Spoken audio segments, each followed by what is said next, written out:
Is there something physically wrong with you that makes you anxious and depressed? Or is it all in your head? Hi, this is Dr. Michael Bogart. I've been making videos about anxiety because I have struggled with feeling really bad physically, mentally, and emotionally, and of course spiritually too, for a couple of years now. Anxiety has certainly been a big part of those feelings. And lately it seems like more and more people are experiencing some form of anxiety or depression or whatever else you want to call it. Well, I'm glad to report that I've recently begun to recover. It's not 100% yet, but I seem to be moving in a very positive direction. And these videos are my way of offering my experiences and insights for those who might gain some benefit from them. In this video, I want to talk about the physical aspects of my ordeal. But once again, let me say for the record that I am not a medical doctor. I don't have any medical or psychological credentials. I'm just a person like others who've gone through a very dark experience. Yes, I have a doctorate, but it's in the area of education, so this video is not intended as medical advice. Okay, so what about the purely medical side of anxiety? I mentioned in a previous video that a couple of years ago, I woke up from sleep in utter terror, feeling completely alone. I had panic attacks for days afterwards, which was a brand new experience for me. And at the time, I was 66 years old and in pretty good health. But from that day onward, my health deteriorated dramatically. I couldn't sleep restfully. Daytime naps were especially terrifying, even to think about. I lost weight because of reduced appetite. I was irritable, and according to my wife, who walked alongside me every step of the way, I was never fully there, never really connected relationally. I was off in some distracted state. As I got worse, I had horrible breathing issues, which caused even more concern. I was afraid I might just stop breathing in my sleep. I felt that there was something in my head that shouldn't be there. It wasn't a headache, just something that didn't feel quite right. I had brain fog, and sometimes I had trouble answering anything but the simplest questions.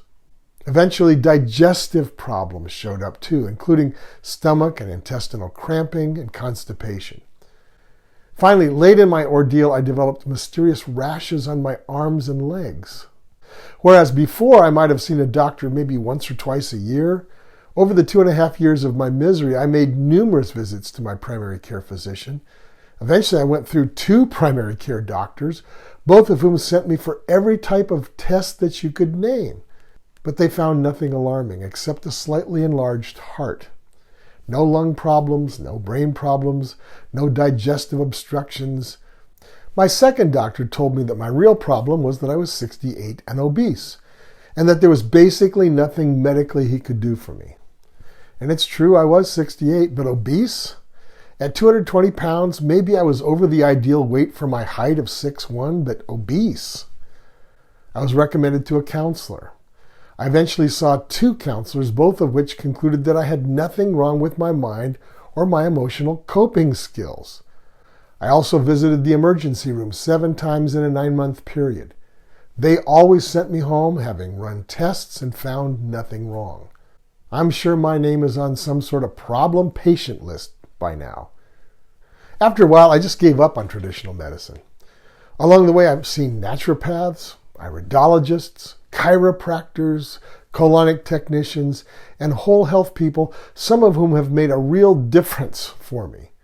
And in the process, I learned a lot about bodies and how they work. I think it's because of some of what they did for me that I'm now recovering.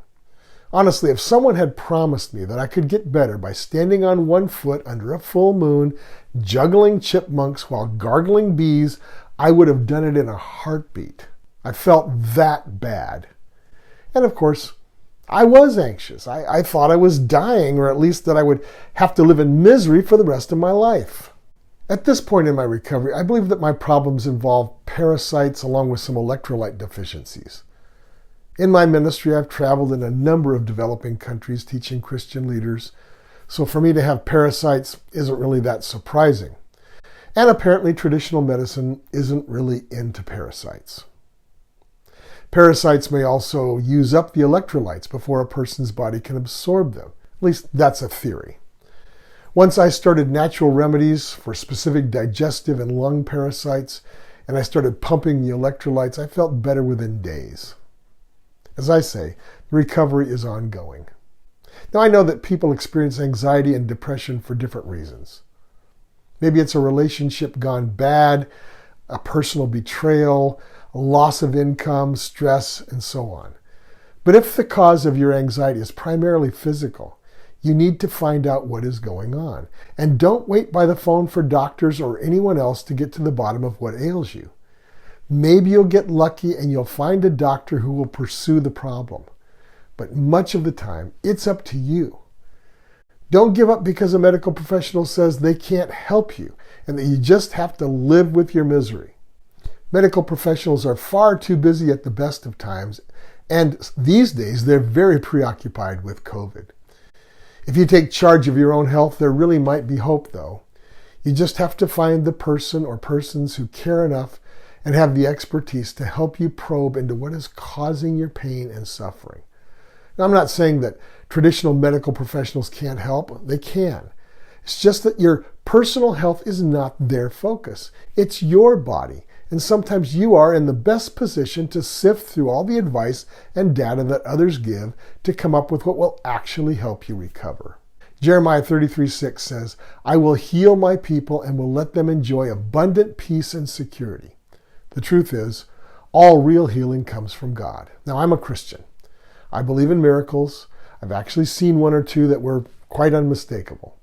I've often felt like that woman in Luke chapter 8 who had spent all she had on doctors without any improvement, but who was desperate enough to reach into a crowd and touch Jesus for healing. Did God reach down and heal me? Well, yes and no. There was no divine touch that healed me instantly, but God did direct me in my learning process, and He put the right people in my path. And to me, that's every bit as miraculous. Well, I'll see you in the next video where I'll explore the stress factor. This is Dr. Michael Bogart with Aspect Ministries.